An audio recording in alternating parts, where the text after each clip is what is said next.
देश और दुनिया की तमाम छोटी और बड़ी खबरों के लिए हमारे चैनल को सब्सक्राइब करना न भूलें और बेल का बटन जरूर दबाएं। नमस्कार दोस्तों, स्वागत है आपका देश लाइव में और आपके साथ हमेशा की तरह मैं हूं आशिमा त्यागी। दोस्तों सोचिए, अगर किसी देश में एक ऐसी एजेंसी हो जिसके नाम से बड़े बड़े नेता, अफसर, बिजनेसमैन और एक्टिविस्ट तक जो है डर कर रातों की नींद खो दे, लेकिन उसी एजेंसी की अदालत में सफलता सिर्फ 2% निकले, तो क्या आप उसे ताकत कहेंगे या डर का कारोबार? यही कहानी है भारत के मशहूर एजेंसी ईडी की, जिसके बारे में सरकार खुद संसद में कहीं ना कहीं सरकार ने माना है कि जून 2014 से अक्टूबर 2024 तक ईडी ने पीएमएलए के तहत 6312 मामले दर्ज किए, लेकिन सजा सिर्फ 120 मामलों में दिला सकी। ये फर्क इतना बड़ा है, इतना ये अंतर बड़ा है कि किसी भी लोकतंत्र में सवाल अपने आप खड़े हो जाते हैं। क्या ईडी का काम करप्शन पकड़ना है या विपक्ष को पकड़कर सिस्टम को मैसेज देना? आज इन्हीं तमाम सवालों के इर्द गिर्द ये चर्चा रहेगी। दोस्तों, चर्चा में आगे बढ़ूं उससे पहले आप लोगों से अपील, इंसाफ की आवाज को बुलंद करने के लिए और सच्ची पत्रकारिता के लिए हमारा यानी देश लाइव का सहयोग करें। साथ ही डिस्क्रिप्शन में दिए गए लिंक को ओपन कर ज्वाइन बटन दबाकर आप हमसे यानी देश लाइव से सीधा जुड़ सकते हैं। दोस्तों आज का मुद्दा बेहद गंभीर और महत्वपूर्ण है, इसलिए इसे ध्यान से सुनिएगा। ये जो आंकड़ा है सिर्फ एक नंबर नहीं है, ये बताता है कि पिछले 10 साल में देश की राजनीति और जांच एजेंसी का रिश्ता कितना बदल गया है। जब 6000 से ज्यादा केस बनते हैं, मीडिया में ब्रेकिंग न्यूज आती है, फोटो खींचते हैं, प्रेस कॉन्फ्रेंस होती है और सरकार दावा करती है कि देश में करप्शन के खिलाफ सबसे बड़ी लड़ाई चल रही है, तो एक आम नागरिक को लगता है कि अपराधियों के लिए कोई जगह नहीं बची। लेकिन जब कोर्ट में मामला जाता है और सजा सिर्फ 120 पर रुकी होती है, तो आप समझ में आता है, इस बात को ये समझ में आता है कि ये पूरी कहानी है वो आधी अधूरी है। असल सवाल ये नहीं है कि किस केस में कितने बने या बल्कि ये कितने साबित हुए, सवाल ये नहीं है। और जब साबित ही नहीं हो रहे हैं तो क्या ये केस राजनीतिक हथियार बन गए? दोस्तों ये भी बात ध्यान देने वाली बात है कि ईडी के केसों का जो टाइमिंग है वो अक्सर चुनावी मौसम में, आप देखिए, चुनावी मौसम से मेल खाता है। क्या मैं गलत कह रही हूं?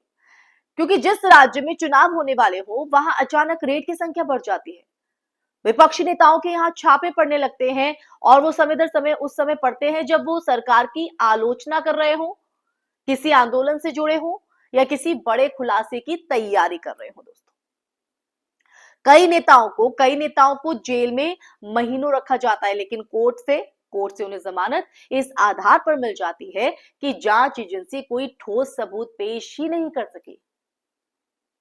सवाल यह है कि अगर सबूत नहीं थे तो गिरफ्तारी क्यों हुई, और अगर गिरफ्तारी हुई तो फिर ट्रायल में सफल क्यों नहीं हो पाए? क्या एजेंसी का लक्ष्य जांच है या सिर्फ माहौल बनाना?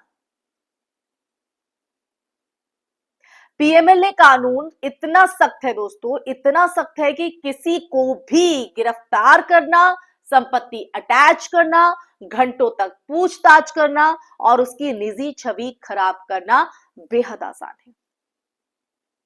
लेकिन कोर्ट में इन मामलों को साबित करना आसान नहीं। कई बार अदालतें ईडी की कार्यपद्धति पर सवाल उठाती रही हैं। दोस्तों कई मामलों में आप देखिए, कई मामलों में सुप्रीम कोर्ट तक ने कहा है कि गिरफ्तारी मनमाने ढंग से की गई, लेकिन इन सब के बावजूद प्रेस कॉन्फ्रेंस के दौरान ईडी को हीरो की तरह पेश किया जाता है, जैसे इनके पास अपराध का पहाड़ है और बस अदालतें धीमी हैं। जबकि सच अगर देखा जाए तो सच ये है कि केस कमजोर होते हैं, प्रवर्तन नहीं।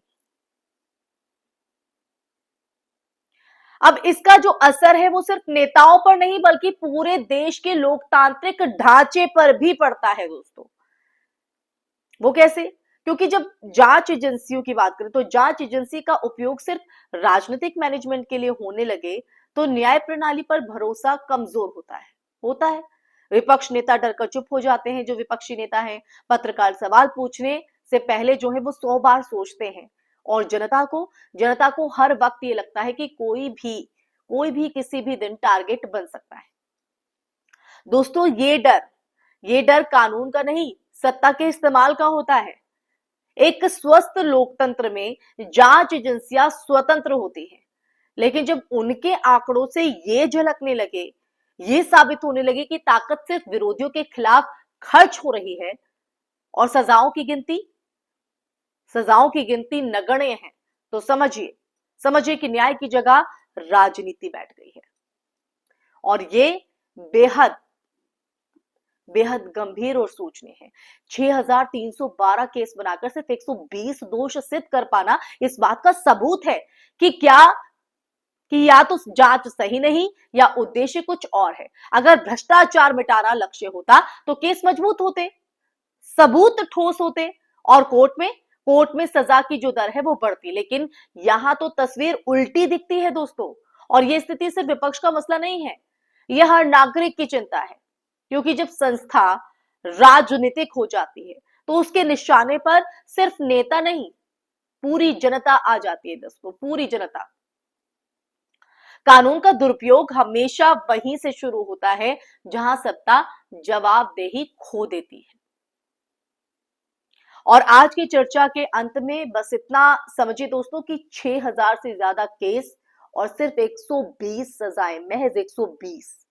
ये आंकड़ा भ्रष्टाचार के खिलाफ लड़ाई का प्रमाण नहीं, बल्कि दुरुपयोग में इस्तेमाल होने वाला एक संकेत। अगर ये सच में अपराध रोकने की एजेंसी होती तो उसकी सफलता अदालत में दिखाई देती, सिर्फ कैमरे के सामने नहीं, कतई नहीं। और यही सवाल भारत के हर नागरिक को खुद से पूछना पड़ेगा कि क्या हम एक ऐसी व्यवस्था में जी रहे हैं जहां केस बनाना आसान है लेकिन सच साबित करना जरूरी नहीं।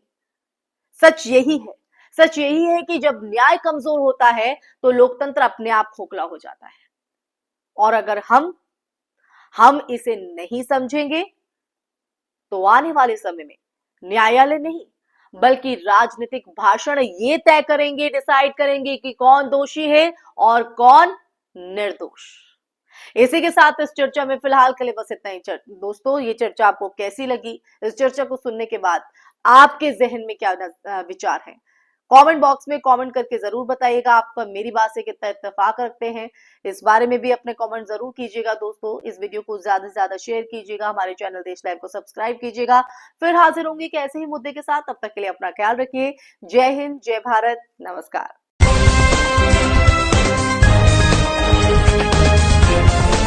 देश और दुनिया की तमाम छोटी और बड़ी खबरों के लिए हमारे चैनल को सब्सक्राइब करना न भूलें और बेल का बटन जरूर दबाएं।